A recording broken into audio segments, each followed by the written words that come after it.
Être femme, ce n'est pas une donnée naturelle. Moi, je pense que la société, elle est surtout faite par les hommes. Les lois sont votées par les hommes. Mais qu'est-ce que vous avez fait? Franchement, rien du tout. C'est le résultat d'une histoire. Il n'y a pas un destin biologique, psychologique qui définisse la femme en tant que telle. Bonjour à tous et à toutes. Ici Jocelyne Adrian-Meptoul, depuis l'ONU à New York, qui célèbre cette année les 30 ans de la Conférence mondiale des femmes de Pékin, en 1995, qui a constitué une étape historique dans l'évolution des droits des femmes au niveau international. En effet, les 189 pays rassemblés à Beijing ont unanimement promis de, je cite, « faire progresser ces objectifs d'égalité, de développement et de paix pour toutes les femmes dans le monde entier ».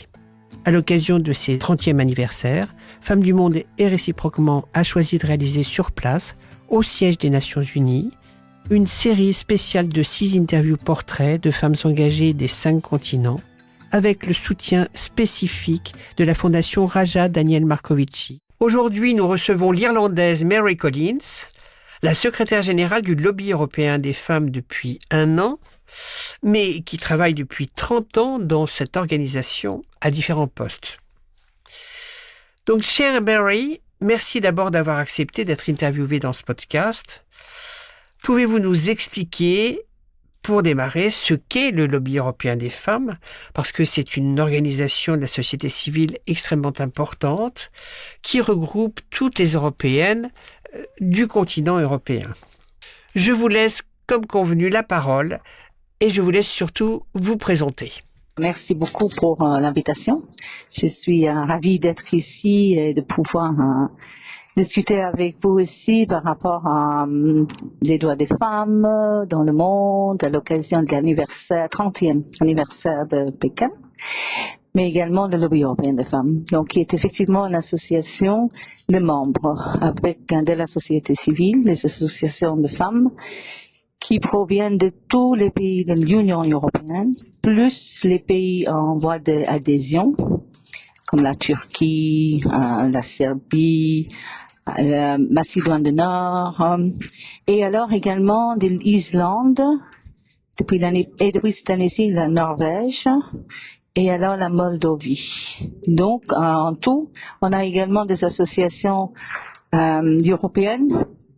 Donc, par exemple, la Commission des femmes du Forum européen des personnes handicapées, aussi la Commission des femmes de la Confédération européenne des syndicats. Donc, on a toute une série aussi des associations au niveau européen et aussi le réseau européen des femmes migrantes. Donc, ensemble, nous représentons plus que 2000 associations de femmes en Europe. Vous étiez à Pékin en 1995, donc il y a 30 ans. Je crois que c'était vos tout débuts au Lobby européen des femmes. Racontez-nous comment c'était et pourquoi c'était si important pour vous.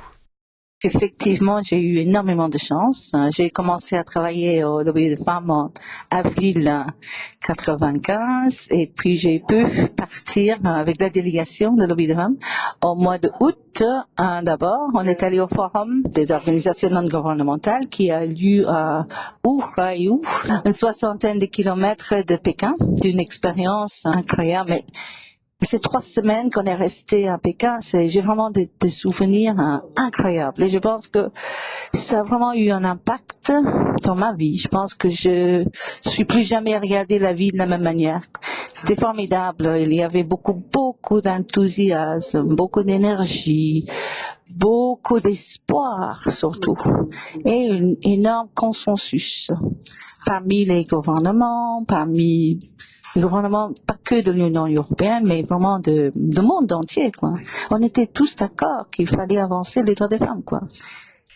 Oui, les 189 États présents ont voté par consensus, tous ensemble, la fameuse déclaration de Pékin, qui a été vraiment une étape historique dans les droits des femmes.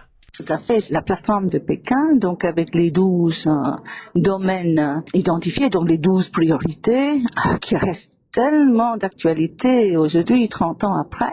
Mais quel document, quoi, qui était visionnaire, qui a vraiment mis le doigt sur l'ensemble des problèmes. Et même il y a 30 ans, on parlait déjà de l'environnement.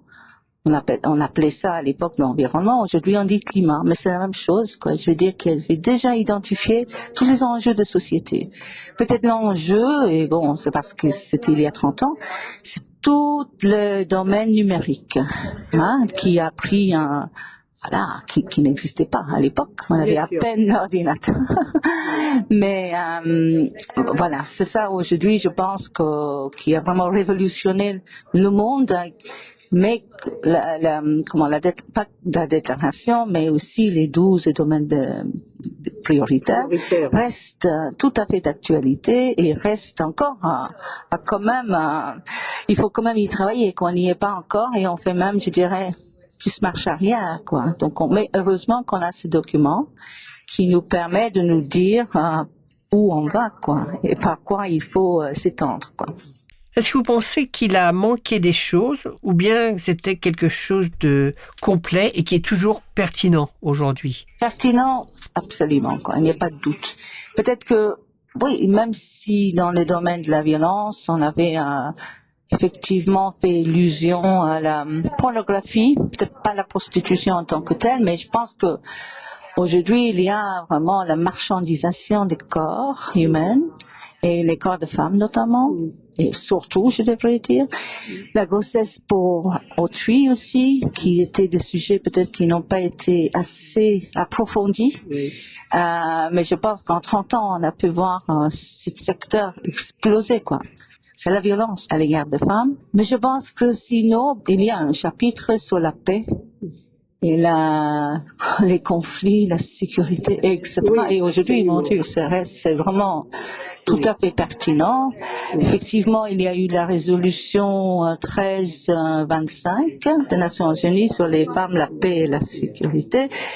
Mais et aujourd'hui, c'est absolument pertinent qu'on s'attarde un peu plus là-dessus parce qu'on constate qu'il y a énormément de guerres, de tensions, de conflits dans le monde.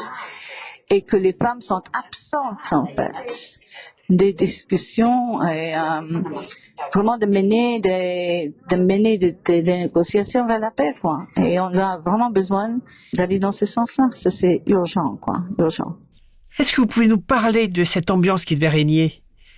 On parle de 10 000 personnes au niveau des États, des représentants des gouvernements, des délégués des ONG, et puis on parle de 30 000 personnes qui étaient dans le forum des sociétés civiles, comme vous l'expliquiez. Je pense que ça devait être absolument extraordinaire. Donc au total, ça fait 40 000 personnes. Ah oui, c'était incroyable. Et bon, pour moi, c'est la première fois de ma vie où j'étais à un tel événement où il y avait tout le monde entier était réuni. Ça m'a marqué, profondément marqué. Et je dois dire que c'était très, très intéressant parce que on avait aussi des tentes, donc pour chaque région de monde. D'accord. Et alors, il y avait une tente Europe, Amérique du Nord, parce que c'est la région des Nations Unies. Et il y avait une tente à côté de chez nous, qui était la tente africaine. Et elle m'a énormément marquée et impressionnée parce que nous, les Européens et les Américains, on avait divisé la tente en deux. Une partie qui était un peu plus pour la créativité, entre guillemets. Et l'autre partie, c'était pour tenir des ateliers tous les jours, l'après-midi. Alors, on entrait dans la tente. Elles étaient toutes et tous, parce qu'il y avait des hommes aussi, assises par terre. Elles avaient un immense tapis comme ça, qu'elles étaient en train de tisser. Alors, on pouvait entrer, n'importe qui pouvait rentrer, mais prendre l'aiguille et continuer à tisser avec elle. Et alors, elle racontait leurs histoires de vie, vraies histoires de vie. Tandis que nous, à côté, on était en train de avoir des conversations plus intellectuelles, etc. Et elle m'avait tellement impressionnée. Et je dois avouer que parfois, je m'échappais de notre tente pour aller trouver un peu de chaleur humaine dans cette tente à côté, quoi. Mais c'était incroyable, c'était formidable. Et puis, oui, il y avait d'autres tentes aussi, des autres régions du monde, et ça valait la peine de faire le tour, quoi. Mais c'était vraiment bien. Oui, il y avait une sorte de communion entre tout le monde. Aujourd'hui, qu'est-ce qui a changé depuis 30 ans ? On note des progrès considérables dans la lutte contre les violences sexistes et sexuelles, dans l'accès à la santé, à l'éducation, dans la participation politique, économique, dans les législations. Il y a eu des lois qui sont passées dans beaucoup de pays contre les violences, plus d'autres pour défendre les femmes dans les conflits. Mais pour autant, est-ce que tout va pour le mieux dans le meilleur des mondes ? Sachant qu'il y a aujourd'hui quand même des régressions inquiétantes un peu partout. Et puis, j'aimerais beaucoup avoir votre avis là-dessus. Qu'est-ce qu'il reste à faire ? Oh là là, c'est effectivement, on peut pas nier qu'il y a eu de progrès. C'est sûr et certain. Et comme vous dites, il y avait beaucoup de lois, de législation par la suite. Mais beaucoup de législation reste quand même dans les, je dirais, dans les textes et qui doivent toujours être mises en œuvre. Parce qu'en fait, la législation n'est que le début et pas la fin. Et donc, il y a un net recul aujourd'hui. C'est ça, on peut constater. C'est sûr et certain. Je dirais même partout dans le monde, hein, pas que. Ici, on est aux États-Unis aujourd'hui, en train de regarder par la fenêtre des Nations Unies, mais c'est pas que là, hein, il faut aussi traverser l'Atlantique, c'est chez nous aussi. Et en Europe, quand je dis chez nous, en Europe, dans tous les pays de nord, sud, de l'est, de l'ouest, au niveau central, etc. Il y a vraiment une marche en arrière, je dirais, qui a commencé. Et c'est effrayant. Je vous donne quelques exemples. Aux élections européennes du mois de juin l'année passée, donc 2024, on n'est même pas un an, le nombre de femmes élues a diminué. Donc, on a eu les premières élections au Parlement européen en 1972, et c'est la première fois depuis là que le nombre de femmes élues a diminué. Et, en parallèle, le nombre de femmes qui appartiennent à des groupes extrémistes a augmenté. Eh oui. Donc, c'était assez inquiétant parce que voilà, on estimait avoir des alliés, je dirais peut-être naturels chez les femmes, mais ce n'est pas nécessairement le cas d'abord. Et puis, deuxièmement, il y a un vrai recul en arrière, quoi. Nos doigts sont, comme Simone de Beauvoir nous a prévenus, il y a presque 80 ans. Oui. Il suffirait d'une crise de toutes les natures possibles, et pour que nos doigts soient mis en question, en cause, et c'est le cas. Elle avait raison, tout à fait. On doit être très, très, très vigilante. Et puis, il y a cette notion aussi, cette illusion que l'égalité est acquise, qui n'est pas du tout le cas, quoi. Et parfois, quand on parle de l'égalité, on se dit, oh oui, par ailleurs, mais non, c'est partout, quoi. C'est vraiment partout. On voit, par exemple, tous les débats qu'on a dans nos pays, la France, la Belgique, par exemple, sur l'âge, pas que l'âge de la retraite, mais comment est-ce qu'on va être financé, le niveau de revenu de la retraite, et on constate que les femmes, toutes les mesures qu'on prend, toutes les politiques qu'on met en place, ce sont les femmes, en fait, qui vont subir toutes les conséquences de ces décisions politiques qui sont prises. Un autre exemple, l'année passée, en 2024, l'Union européenne a adopté la première directive sur la violence à l'égard des femmes, ce qui est historique parce que pour le lobby européen de femmes, les 30 ans que je suis, on s'est battu depuis le premier jour, en tout cas après Pékin, pour que l'Union européenne mette sur la table une directive, une loi sur la violence. Il y a, au début, on se moquait un peu de nous, quoi, en disant, mais elles se prennent pour qui? L'Union européenne ne va jamais faire une chose pareille, ça n'a rien à voir avec la politique européenne. Mais il a fallu 30 ans et ça y est, on y est. Or, pendant les discussions, je dois dire que la France et l'Allemagne, donc deux grands pays qui comptent dans l'Union européenne, ne voulaient pas et ont refusé, même en menaçant de bloquer tout, ne voulaient pas l'article sur le viol. Et le viol dans le consentement. C'était ça qui bloquait. Et de ce fait-là, il n'y a pas, dans cette nouvelle législation, au niveau européen, il n'y a pas d'article sur le viol. Or, ces deux pays, dont la France et l'Allemagne, ont tous les deux ratifié la Convention d'Istanbul.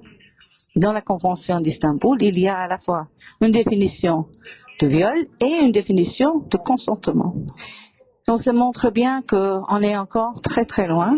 On a encore beaucoup de choses à faire pour que nos dirigeants de ces deux gros pays ne peuvent pas ou ne veulent pas accepter que le viol fasse partie de la violence à l'égard des femmes. On fait des pas en avant, mais beaucoup de pas en arrière aussi. Donc il faut, comme disait Simone de Beauvoir, rester vigilante la vie durante.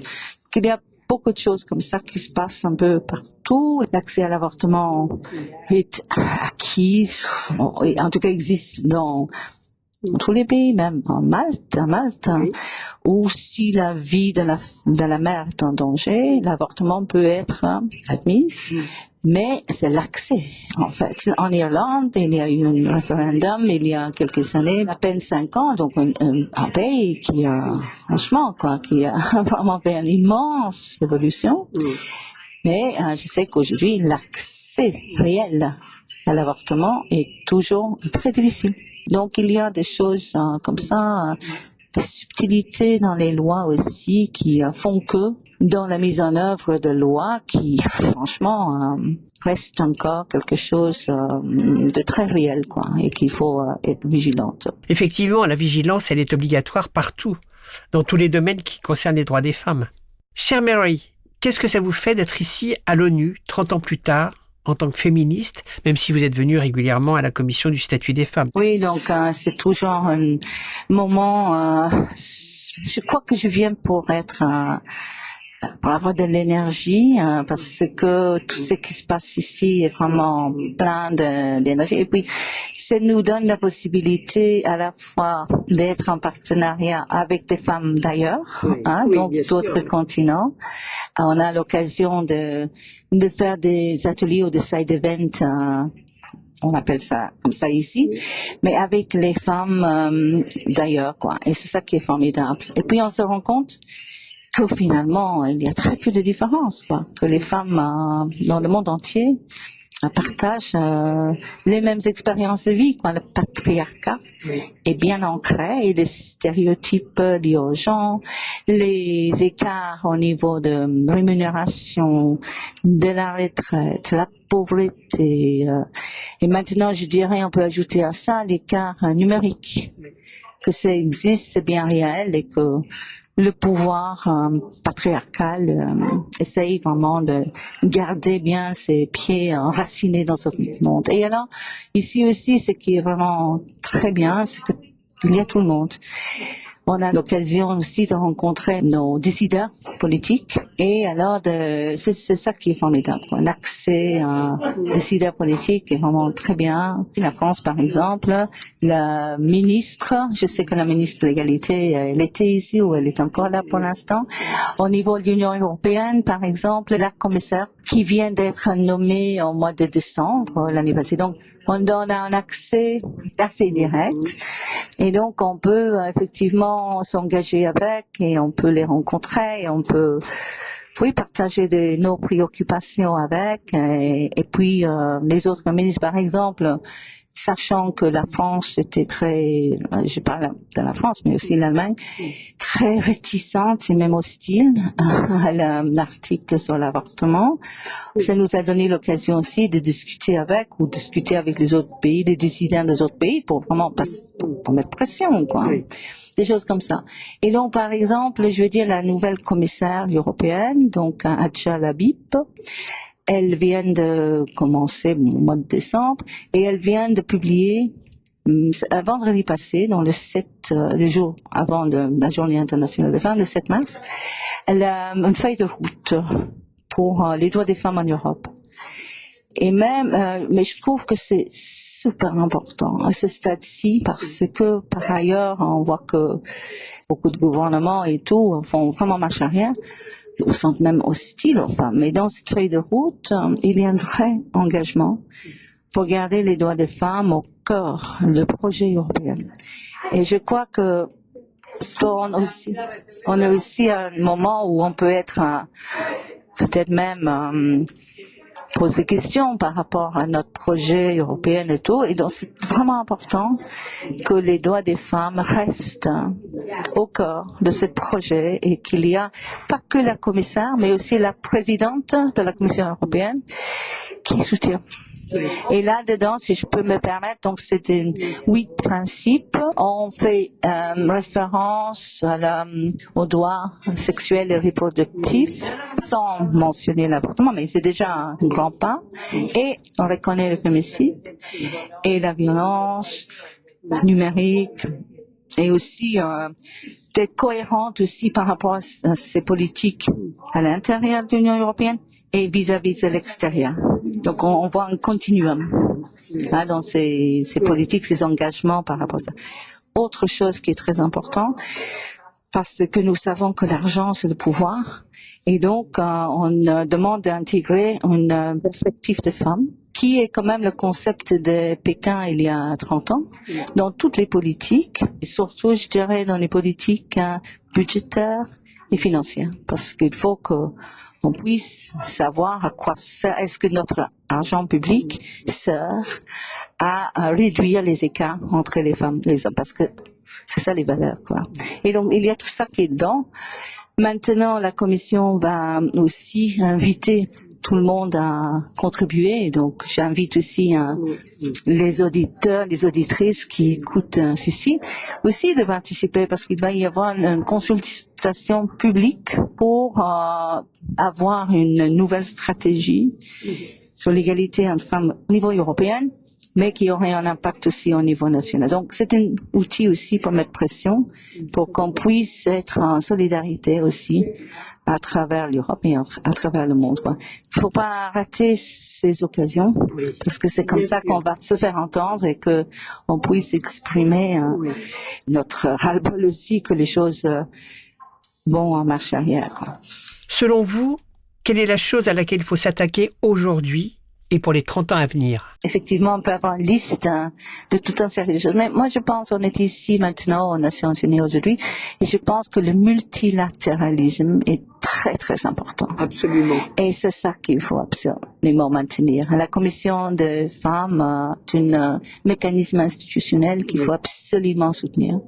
Le multilatéralisme est quand même très critiqué par les décideurs et le monde soi-disant libre, etc., mais qui essaye aussi par ailleurs de détruire. Et on doit garder le contact, on doit pouvoir dialoguer, on peut être d'accord, on ne peut pas être d'accord sur certaines choses, mais il faut continuer à parler, s'engager, se rencontrer.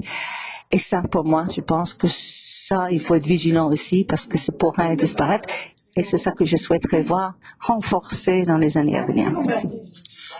Et ce que j'aimerais bien dire, c'est que, bon, maintenant, j'ai vécu les 30 dernières années avec le lobby des femmes, dans des situations, comme j'ai dit, quand on a commencé à parler de la violence au niveau de l'Union européenne, on nous a dit, mais on était un peu, c'était pas possible. Et donc, moi, j'ai vu, le changement est possible.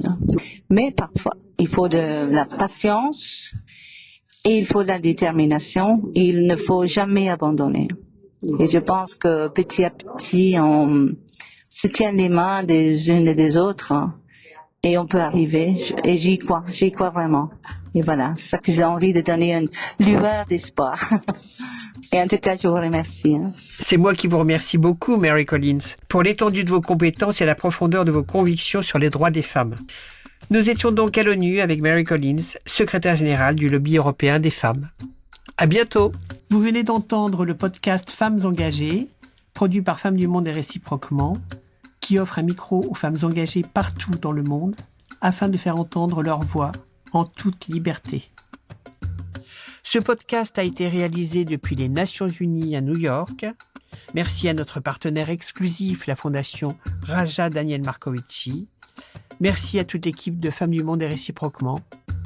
La musique et le montage sont assurés par Thomas Dor. Un grand merci à lui. Merci à chacun et chacune pour votre écoute. Et rendez-vous au prochain épisode. Être femme, ce n'est pas une donnée naturelle. Moi, je pense que la société, elle est surtout faite par les hommes. Les lois sont votées par les hommes. Mais qu'est-ce que vous avez fait? Franchement, rien du tout. C'est le résultat d'une histoire. Il n'y a pas un destin biologique, psychologique qui définisse la femme en tant que telle.